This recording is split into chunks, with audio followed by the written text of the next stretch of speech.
ஜோதிட ஆர்வலர்கள் மற்றும் நண்பர்கள் அனைவருக்கும் வணக்கம். நான் AstroS சதீஷ்குமார், திருப்பூரிலிருந்து. எனக்கு ஜோதிடம் எனும் மாபெரும் வித்தையை கற்றுக் கொடுத்த ஜோதிட குருமார்கள் மற்றும் ஜோதிட பேராசிரியர்கள் அனைவருக்கும் எனது குரு வணக்கத்தை தெரிவித்துக் கொள்கிறேன். நாம் இன்றைக்கி இந்த பதிவில் என்ன பார்க்க போகிறோம் அப்படின்னா, கல்வி பற்றி தான் பார்க்க போகிறோம். கல்வியில் ஒருத்தரோட கையெழுத்து எப்படி இருக்கும் அப்படிங்கிறத பார்க்க போகிறோம். அதில் பார்த்திங்கன்னா ஜோதிடத்தில் கல்வியை குறிக்கக்கூடிய கிரகமாக, கையெழுத்தை குறிக்கக்கூடிய கிரகமாக புதன் தான் இருக்குது.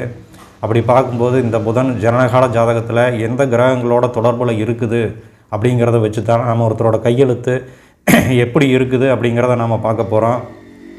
இதில் புதனோட சேர்ந்திருக்கக்கூடிய கிரகங்களை வச்சு நம்ம இந்த பலனானது எடுக்கணும்.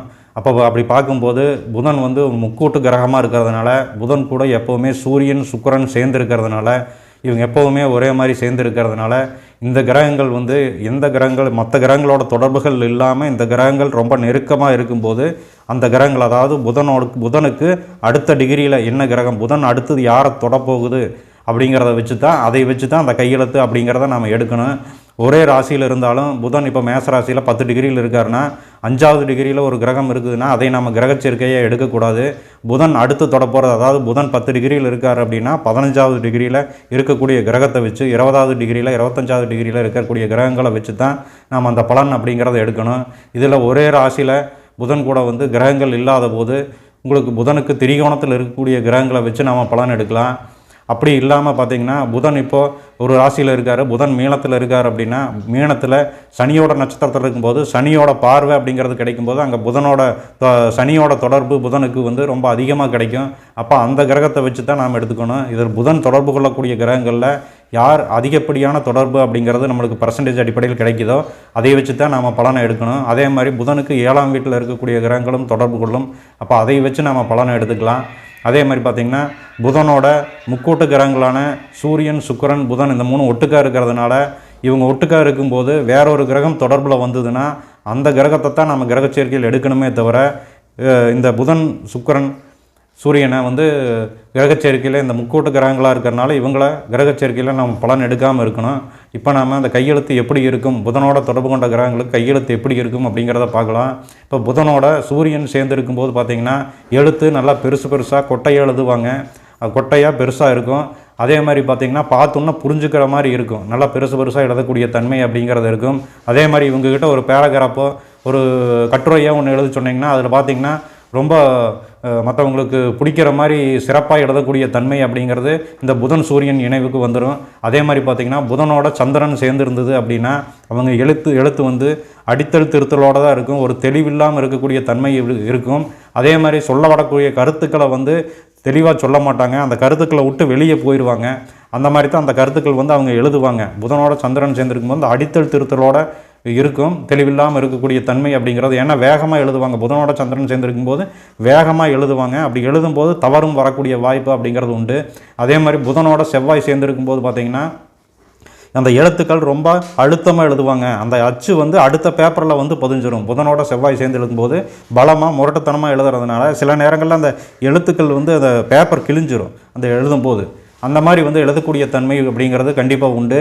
அதே மாதிரி பார்த்திங்கன்னா, புதனோட உங்களுக்கு குரு சேர்ந்துருக்கும்போது பார்த்திங்கன்னா, அந்த எழுத்து நிறுத்தி நிதானமாக பொறுமையாக அழகாக எழுதக்கூடிய தன்மை அப்படிங்கிறது இருப்பாங்க.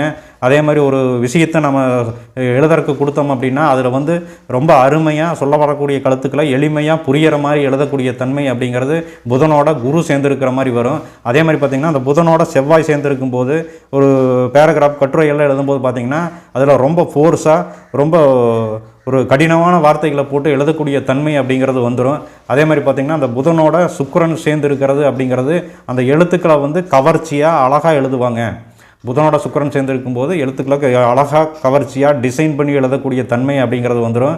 இதில் புதனோட குரு சேர்ந்துருக்கும்போது பார்த்திங்கன்னா, உங்களுக்கு அந்த எழுதும்போது பார்த்திங்கன்னா, எக்ஸாமெல்லாம் எழுதுனாங்க அப்படின்னா எழுதும்போது ஃப்ரே பண்ணி எழுதுவாங்க. கடவுளை கும்பிட்டுட்டு கடவுளை வணங்கிட்டு கடவுள் வாழ்த்து சொல்லிவிட்டு அப்புறம் எழுதக்கூடிய தன்மை அப்படிங்கிறது புதனோட குரு சேர்ந்துருக்கிறவங்களுக்கு வந்துடும். அதே மாதிரி பார்த்திங்கன்னா, அந்த புதனோட சனி சேர்ந்துருக்கிறவங்களுக்கு பார்த்திங்கன்னா, அந்த எழுத்துக்கள் ரொம்ப மங்களாக இருக்கும். பென்சில்லாம் எழுதும்போது பார்த்திங்கன்னா அந்த எழுத்துக்களே தெரியாது, மங்களாக தான் இருக்கும். தகுதி குறைவான எழுத்துக்களாக இருக்கும். தவறுகளோடு சேர்ந்து தான் அந்த எழுத்துக்கள் இருக்கும். அந்த ஏதாவது ஒரு கட்டுரைகள் மற்ற ஏதாவது ஒரு பேராகிராஃப் நம்ம எழுதுறதுக்கு கொடுத்தோம் அப்படின்னா அதில் ரொம்ப தகுதி குறைவான வார்த்தைகளை போட்டு தான் எழுதுவாங்க. அந்த அளவுக்கு புதன் சனி இணைவு அப்படிங்கிறது ரொம்ப மெதுவாக தான் எழுதுவாங்க. சொல்ல வர்ற விஷயத்தை வந்து ரொம்ப மெதுவாக காலம் கடந்து தான் எழுதக்கூடிய தன்மை அப்படிங்கிறது இருக்கும். மாணவர்களாக எழுதும்போது பார்த்திங்கன்னா அந்த போர்டில் வந்து அடித்து முடிச்சதுக்கு அழிச்சிருவாங்க, அதுக்கப்புறம் எழுதிட்டு இருப்பாங்க. அந்த மாதிரி எழுதக்கூடிய தன்மை அப்படிங்கிறது புதனோட சனி சேரும்போது அப்படிங்கிறது வந்துடும். அதே மாதிரி பார்த்திங்கன்னா புதனோட ராகு தொடர்பு இருக்கும்போது அவங்களுக்கு பார்த்திங்கன்னா அந்த எழுத்து வந்து நெடுநெடியாக எழுதுவாங்க. பாம்பு மாதிரி வந்து நெடுநெடியாக வந்து புரியாத மாதிரி எழுதக்கூடிய தன்மை அப்படிங்கிறது இருக்கும். அதே மாதிரி நம்ம சொல்ல வர்ற கருத்துக்களை அவங்க ஒரு பேராகிராஃபாக எழுதும்போது, கட்டுரைகளாக எழுதும்போது அதில் மறைச்சு எழுதுவாங்க. நேரடியான வார்த்தைகளை போட்டு எழுத மாட்டாங்க. ரகசியமாக அந்த சொல்ல வர்ற வார்த்தைகளை விளக்கக்கூடிய தன்மை உடையவங்களாக இருப்பாங்க. அதே மாதிரி புதனோட கேது சேர்ந்துருக்கும்போது பார்த்திங்கன்னா, புதனோட கேது சேர்ந்துருக்கும்போது அந்த கையெழுத்தானது ரொம்ப நுணுக்கி சின்னதாக தான் எழுதுவாங்க. ரொம்ப சின்னதாக நுணுக்கி எழுதக்கூடிய தன்மை அப்படிங்கிறது இருக்கும். அதே மாதிரி இங்கேயுமே கொஞ்சம் ரகசியத்தை மெயின்டைன் பண்ணுறது, இந்த கட்டுரைகள் எழுதும்போது வேற்று சொற்களை போட்டு சொல்ல வர்ற கருத்துக்களை நேரடியாக சொல்லாமல் மறைமுகமாக சொல்லக்கூடிய தன்மை அப்படிங்கிறது வந்துடும். இந்த மாதிரி வந்து கையெழுத்து அப்படிங்கிறது புதனோட சேர்ந்த கிரகங்களை வச்சு நாம் எடுத்துக்கலாம். இதில் வந்து ஏதாவது சந்தேகங்கள் இருந்ததுன்னா நீங்கள் கமெண்ட்டில் கேளுங்க. நம்ம சேனல் பிடிச்சிருந்தது அப்படின்னா சப்ஸ்கிரைப் பண்ணுங்கள்.